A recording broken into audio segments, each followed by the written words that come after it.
Hi all, welcome back to YouTube channel EzyMentor. Today we are going to discuss is about dictionary, the complex data type, fourth one in complex data type dictionary. So first of all we are going to create a dictionary.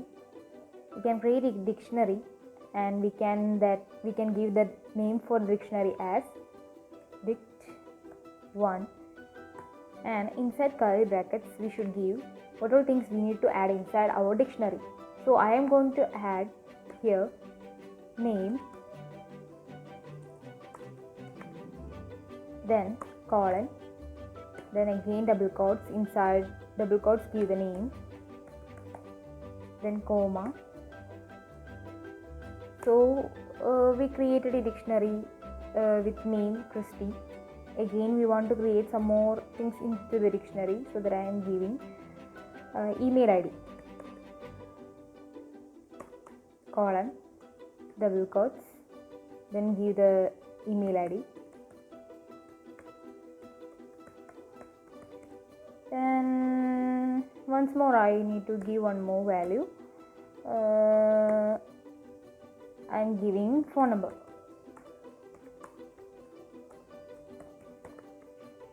then colon, inside double quotes give the phone number,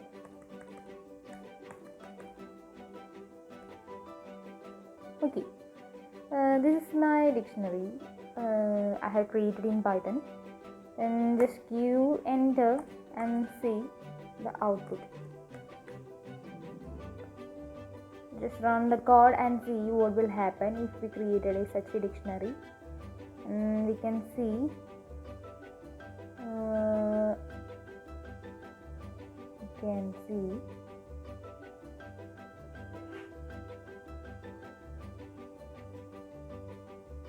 okay, that our dictionary is created now with name Christy, phone number and email ID.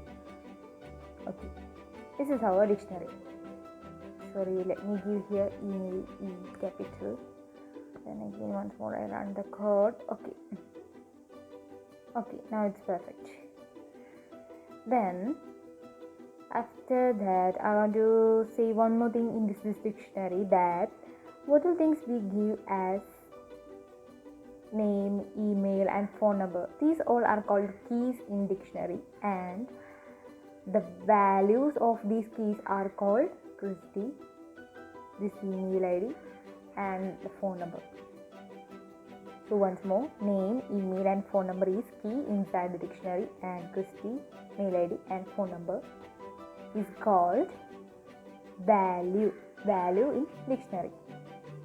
These are the basics that you need to understand in dictionary. Next, we need to separately call each of the key from the dictionary. For that, give code A equals dict1, inside square brackets give single brackets, in that give phone number,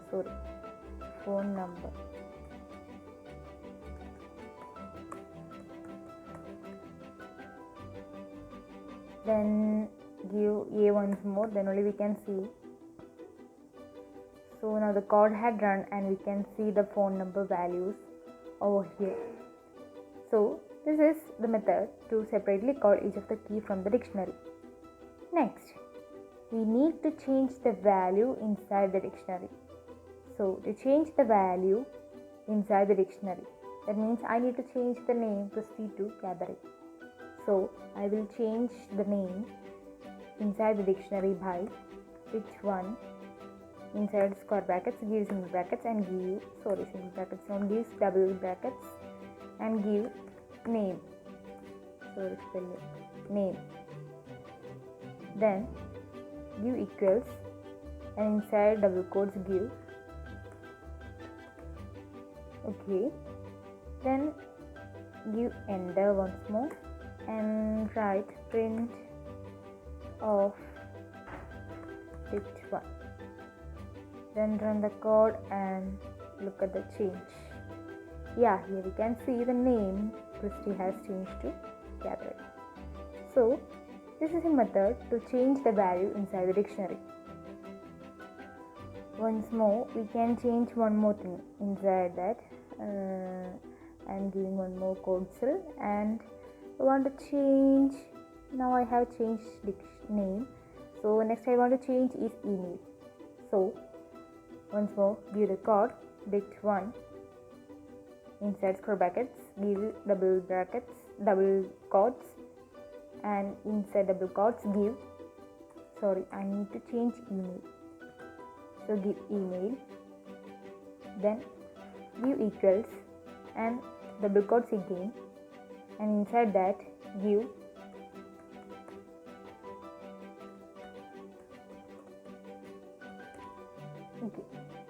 I need to see my email as this, so just give enter and type print of dict1, then only we can see the dictionary again. So run the code and see the change. So here the name has changed to Catherine, mail has changed to this, and the phone number is the old one itself. Next is that we need to get the keywords headings. That means what all things we have given as keywords, we need to see the headings of that keywords. To see that, write the code for x in dict1, then colon again, enter, then write print of x. Run the code and see the result.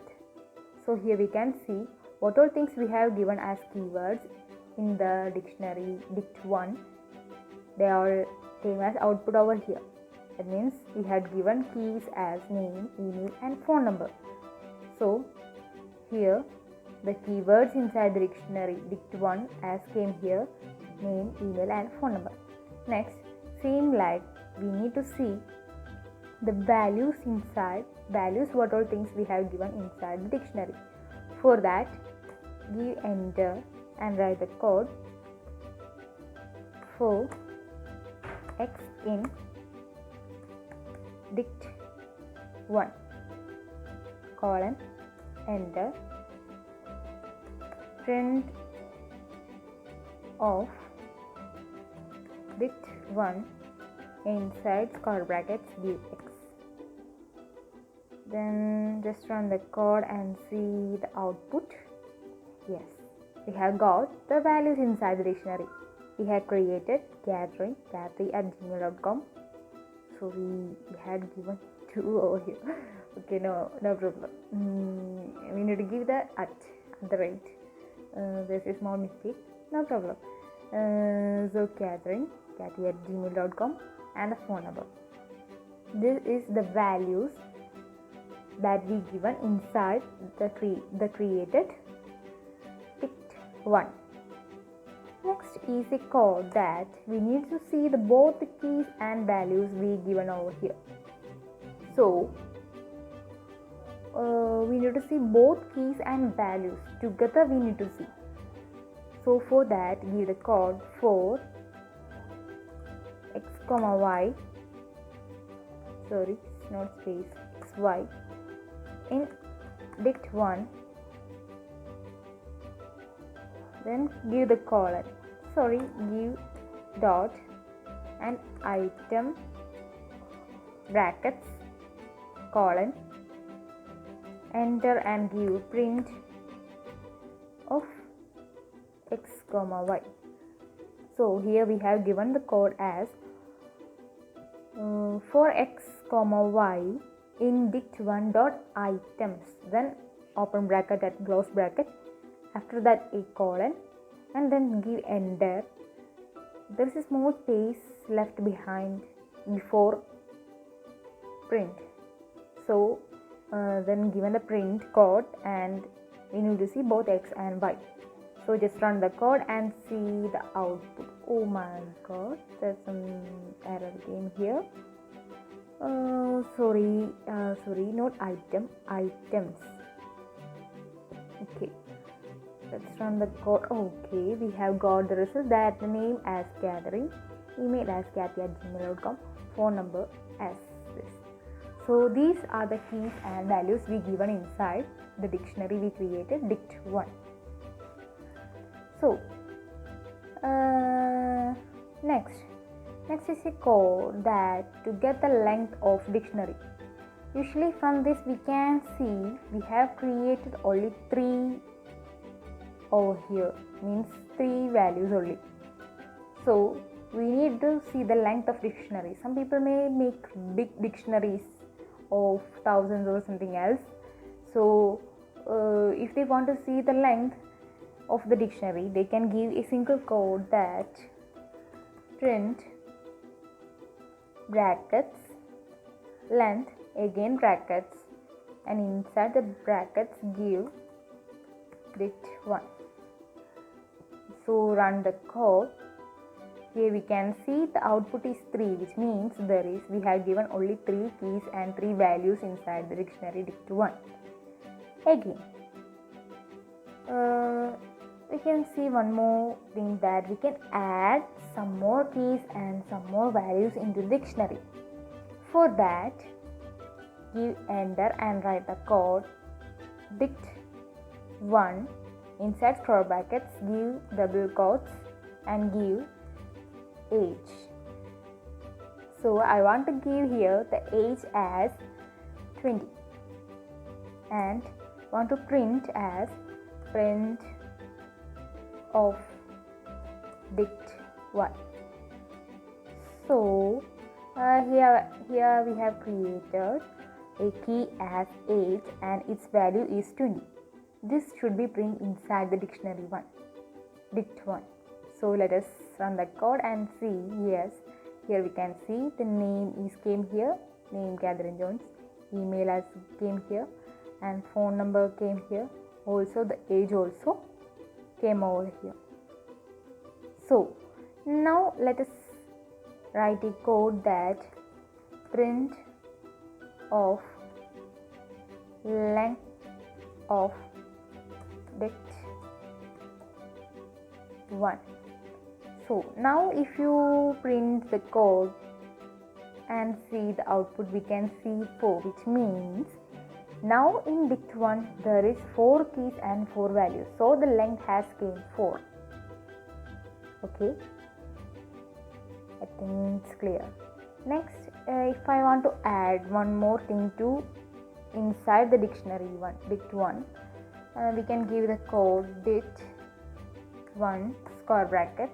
Inside that double quotes give place and equal to, then again double quotes.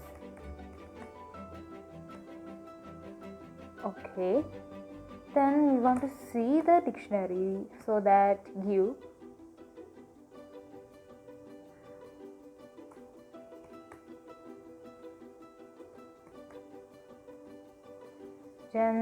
then just run the code and see the output.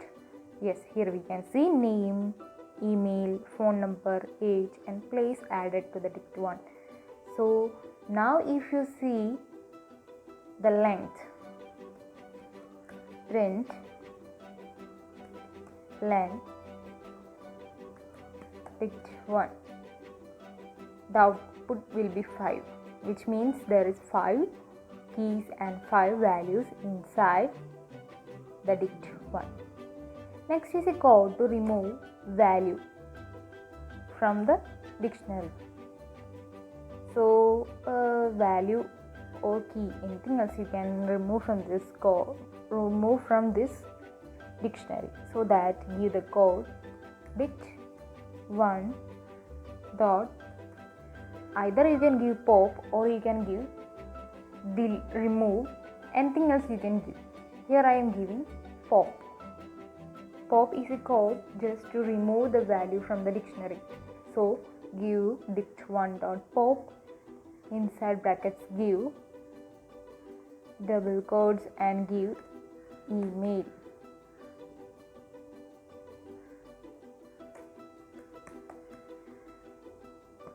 Then if you run the code, yes, here you can see the email is removed from the dictionary we have created.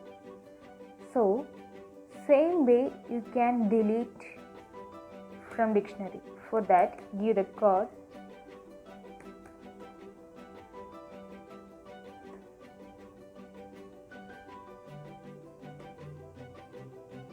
we need to remove place from the dictionary.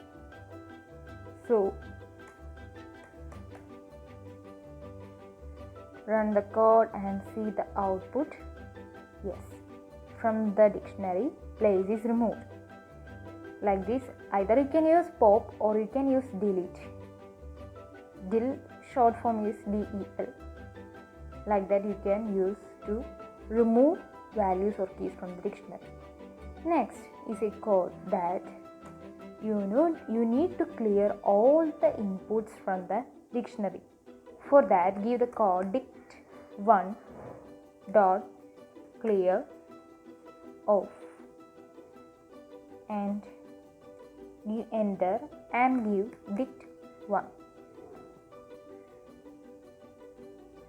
Yes, now you can see that all the inputs what we have given into the dictionary has been cleared from here, so that only the curly brackets came over here, which means all the inputs what we have given inside the dictionary dict1 has been cleared.